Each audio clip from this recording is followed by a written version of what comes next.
Continuando relações ecológicas. Aqui está meio bagunçado entre intraespecífica e interespecífica, tá bem? Então, só lembrando, sendo intra, pode ser tanto harmônica como desarmônica, e sendo inter, também pode ser harmônica e desarmônica. Então, aqui eu tenho um desafio para vocês. Fazer um esquema, um mapa mental, um fluxograma, contendo aí as relações ecológicas harmônicas e as relações ecológicas desarmônicas. Apenas o nome e talvez uma breve explicação. Não dividi-las entre intraespecífica, harmônica e desarmônica e interespecífica, harmônica e desarmônica. Então, faça um fluxograma, um mapa mental, exemplificando apenas as relações harmônicas e as relações desarmônicas. Então, vamos começar. Uma relação harmônica que acontece entre indivíduos da mesma espécie é a sociedade.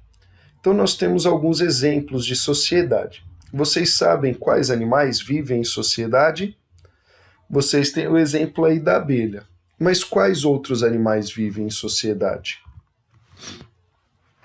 O ser humano, as formigas, os cupins. E vocês conseguem definir sociedade em uma só palavra? É a profissão.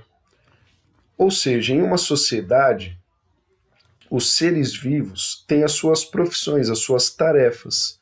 E cada um desempenha essa tarefa, essa profissão, para o bem individual, mas também para o bem comum.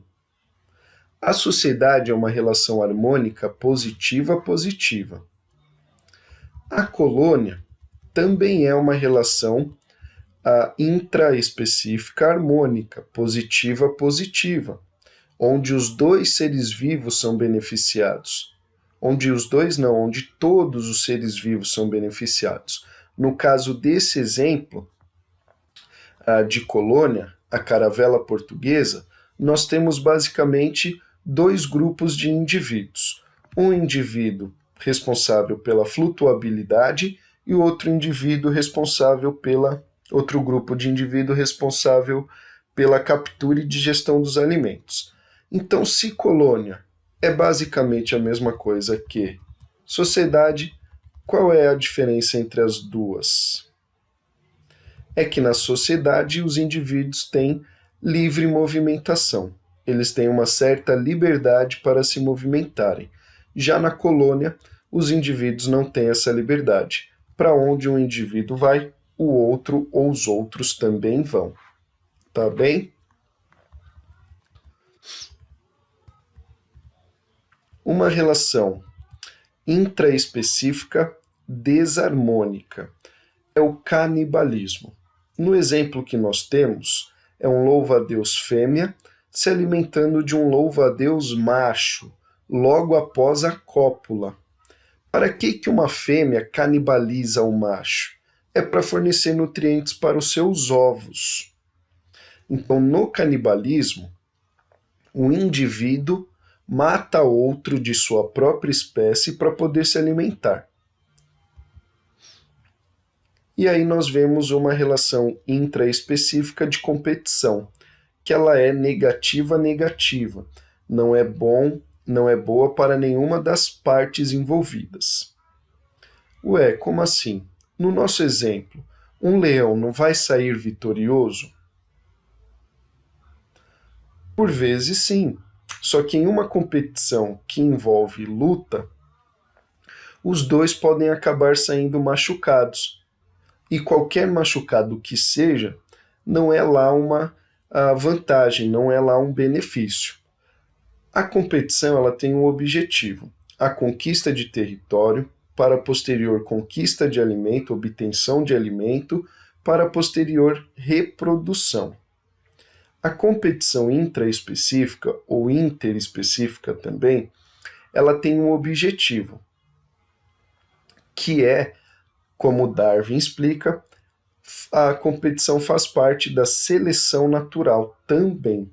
Através da competição, o indivíduo ali melhor adaptado ao ambiente consegue sobreviver e consegue se reproduzir, passando os seus genes, as suas características aos seus descendentes. Então, a competição tem por objetivo conquista de território, obtenção de alimento e reprodução. Reprodução apenas quando a competição é intraespecífica.